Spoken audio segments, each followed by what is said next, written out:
1 Corinthians 12 and verse 28.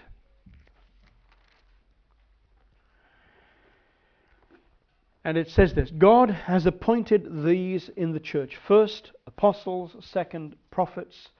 Third, teachers. After that, miracles. Then, gifts of healings, helps, administrations, varieties of tongues. Are all apostles? Are all prophets? Are all teachers? Are all workers of miracles? Do all have gifts of healings? Do all speak with tongues? Do all interpret? But earnestly desire the best gifts, and yet I show to you a more excellent way. I want to pick out a couple of words in this which to me show something of just how full all God's purposes are. And I'm going to pick out these two words in verse 28 of helps and administrations. One of the interesting things about these spirituals is that we don't have definitions for any of them. Many people think you do, and you'll get some people. You may say, well, what's a word of wisdom? And they'll give you a definition of a word of wisdom. But actually, there's no Bible definition of a word of wisdom. Or someone will tell you, yes, I know what a word of knowledge is, but that actually there isn't a Bible definition for a word of knowledge. Or they'll say, well, yes, I know what faith is, but actually there isn't a Bible definition for what faith is as one of these spirituals. Or they'll say, we know what discerning of spirits is, but actually there's no definition. So the danger is that we put these labels on things. They're man-made labels, and we give them man-made definitions.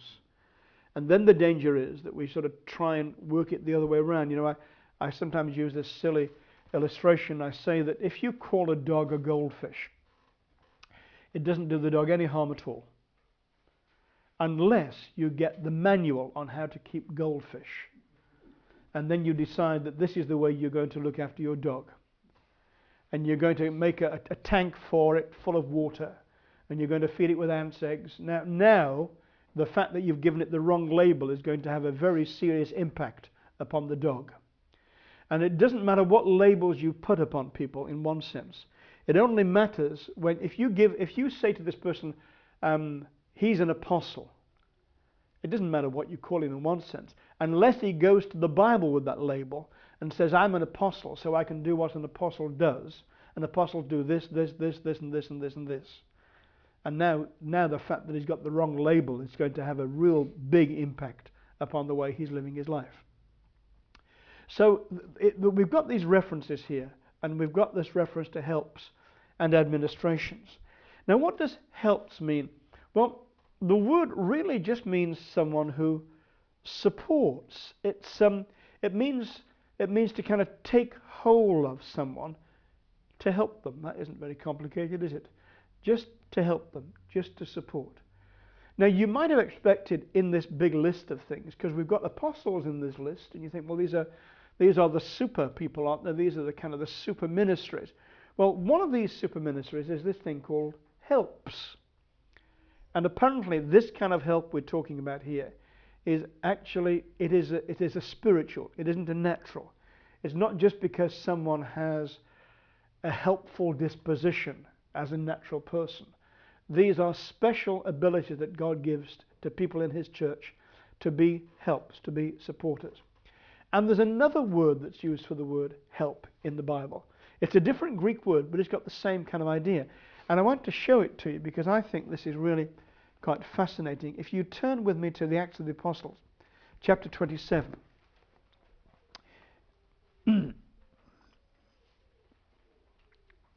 Acts chapter 27. And I'm going to pick out kind of two words for you. This is verses 17 to 18. This is the shipwreck. And this is an amazing piece of writing. It really is very exciting if you understand what's happening. Ships in ancient times, these big ships that used to cross the Mediterranean, they always used to pull behind them a small boat. It would be big enough maybe to have maybe 10 men in it. And the purpose of this small boat, it was a rowing boat usually, and the purpose was that you used it to help the big boat. If you'd got a lot of wind behind you, you could just go and you didn't need the big boat. But if you were coming into harbour, it was very difficult to steer those big boats delicately.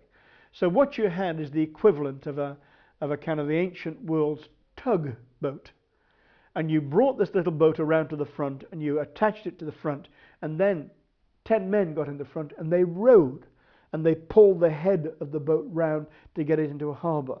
Or sometimes if they were at sea and the waves were contrary to them and they needed to get the boat in head on facing the winds, they would put this little boat at the front of it and they would pull the big boat into the front so it was facing the wind. So it was a vital part of these big boats. Okay, now in verse 16 it says this: and running under the shelter of an island called Clauda, we secured the skiff, that's a little boat, with difficulty. What it means is that this storm was so tumultuous that they almost lost this little boat. Now, if they'd lost this little boat, it would have made their life even more dangerous, because they wouldn't be able to do the fine tuning of guiding when they were trying to get into a safe place. And what they did is they actually pulled this boat up onto the top. They pulled it up so that it was safe. It was kind of now on board the ship. And then it says this, verse 17, when they had taken it on board. Now the New King James Version says they used cables to undergird the ship. The Old King James Version says they used helps. Now what they're doing here is, as I say, this is really an amazing picture of a first century storm. This ship was under threat of being torn apart by the ferocity of the storm. And what they used to do in ancient times is that they would get someone and he would actually dive, taking a rope with him under the boat.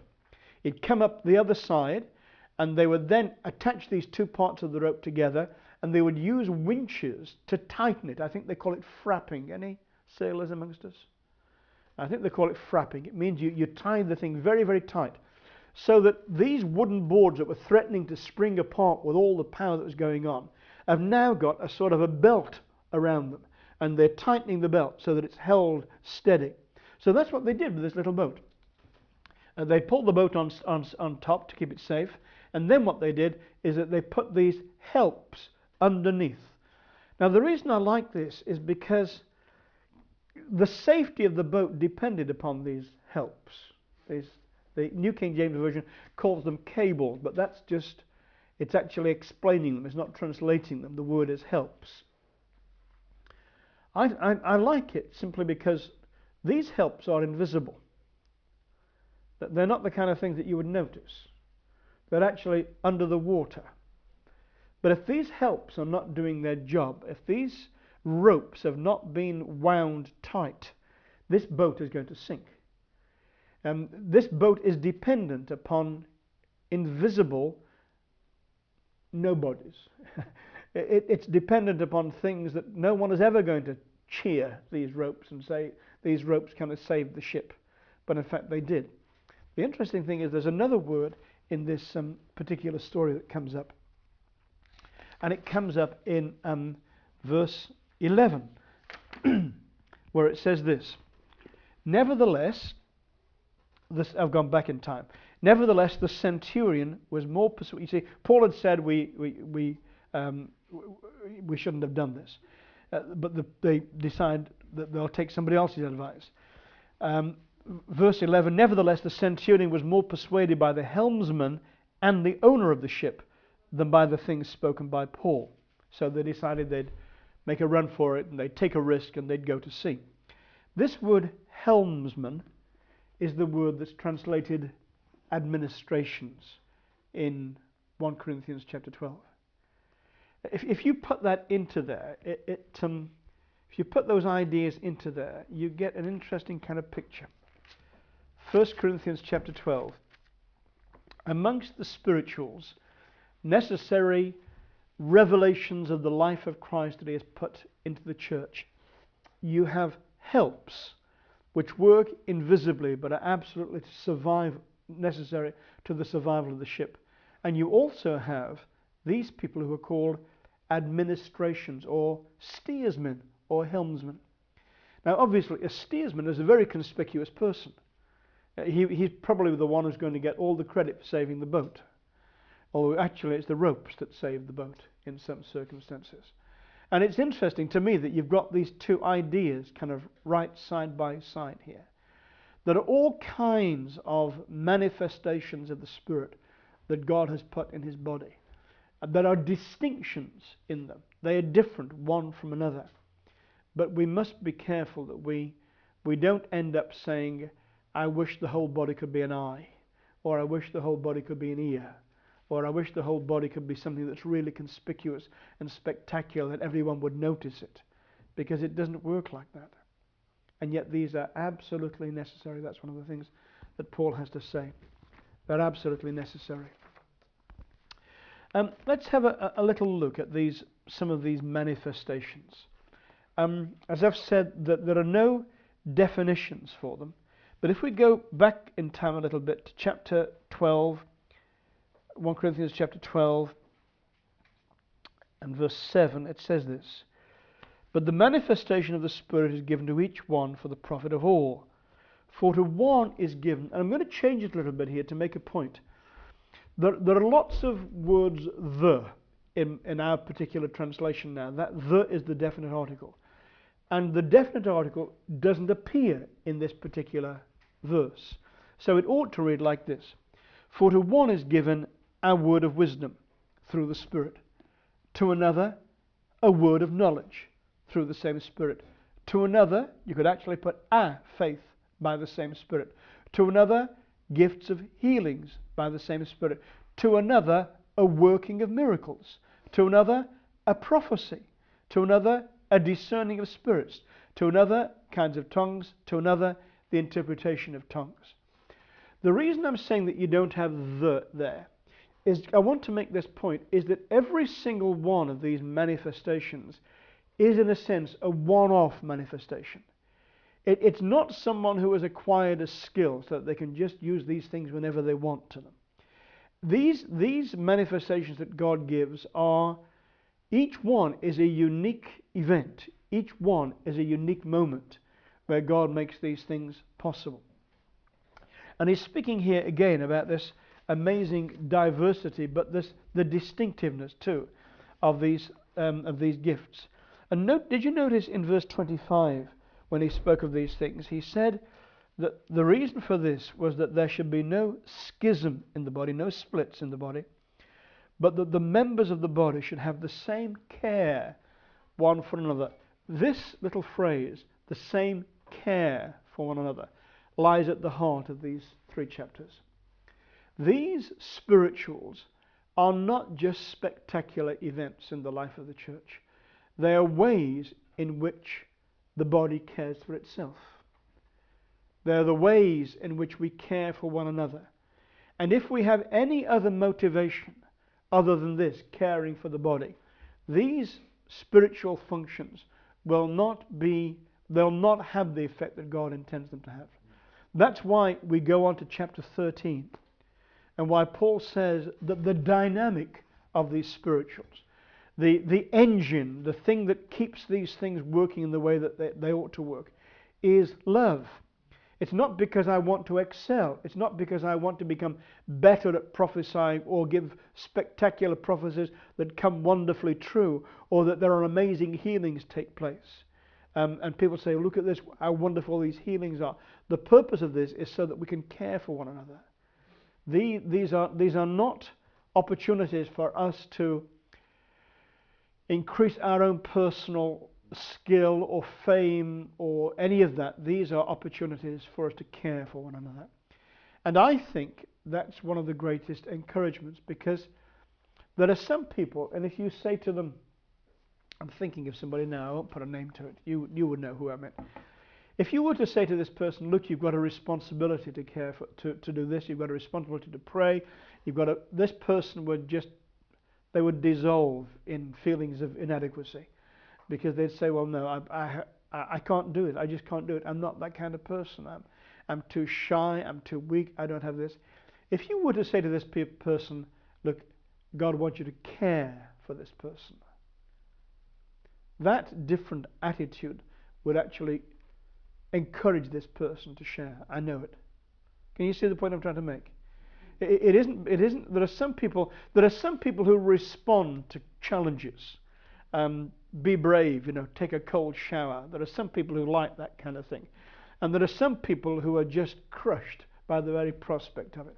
But if you say to these people, the purposes of these manifestations, the purposes of these spirituals, is actually to enable you to care for the body, I think they might start praying for some of these spirituals. They wouldn't pray for them as spectacular things because they wouldn't draw attention to themselves. They wouldn't want that. They would far prefer to remain at the back where nobody notices them. But if you say to them, look, actually, these are part of the way in which God has ordained that the body cares for itself, I think they might be encouraged to seek God for some of these things here. One of the things that Paul says in chapter 13, I know I'm going through this very quickly, is that he says that we have, as grown people, we have a responsibility in the church to take responsibility, to be personally accountable for the way that we live our lives. And he says this in verse 11, and I think this is such an important verse that it's easy to miss this. He says, when I was a child, I spoke as a child, I understood as a child, I thought as a child.